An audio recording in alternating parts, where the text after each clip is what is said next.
basically you buy your ticket, you board the bus, clock on, sit down, find a place, and you just take whatever comes along. What does the words 20-minute city mean? Absolutely nothing. Did it take a long time? Not really, about 20 minutes probably. What does the concept of a 20-minute city mean to you?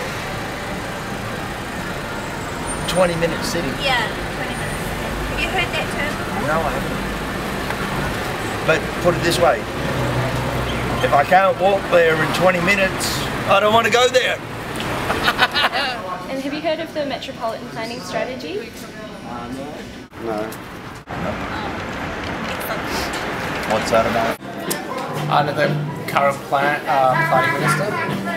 I've got a pretty good understanding. I mean, not all the finite details of it, but pretty much most of the strategy in place. Yeah. What do you think are some of the biggest issues in Melbourne? The smell? Definitely the infrastructure, particularly roads, and even public transport doesn't support the population and definitely the growth that Melbourne has. It keeps getting bigger and bigger, and it takes very good time for the other suburbs now. It's the glut of everything.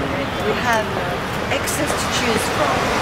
From that, I'm sure, comes a form of dissatisfaction. So you mean that there's too much going on? Yes, and there's also too much to choose from.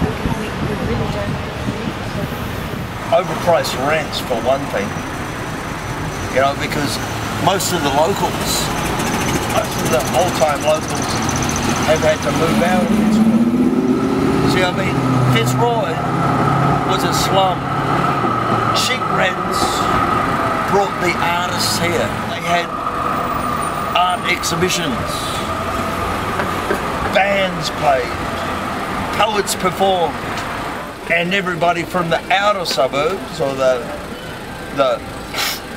upper suburbs came in here and went, oh, I like that, I like that. I'm going to buy a place here. So they started buying places here and then started complaining about the f***ing noise. I think it's getting too much higher buildings, more money, you know. There's no train service to Melbourne Airport. That's an amazing thing. People think about trains and roads. I don't think about social infrastructure. It's the social infrastructure which is being overlooked. Yeah.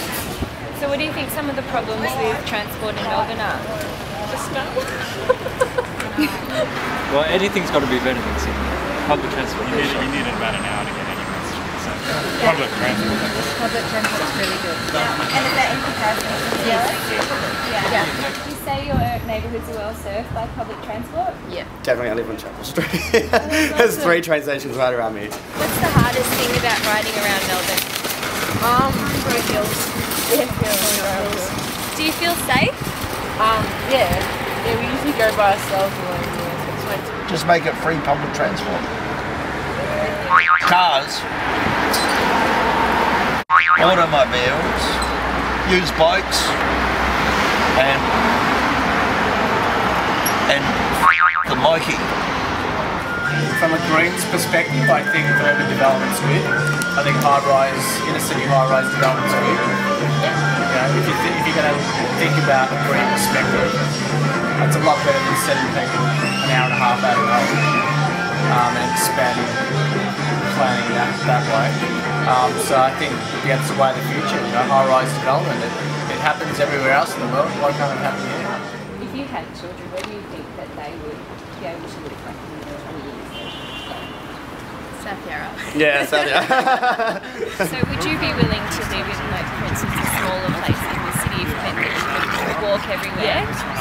I think that's the key for me is, being able to walk everywhere. It's real, it's true. Whereas living out Joyce the streets. cheaper.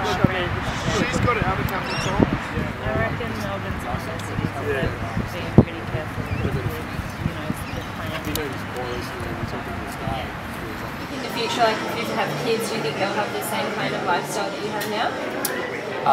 I think the Australian dream is coming to an end in terms of owning your home with a backyard. I think we have to look to Europe for that, for those answers.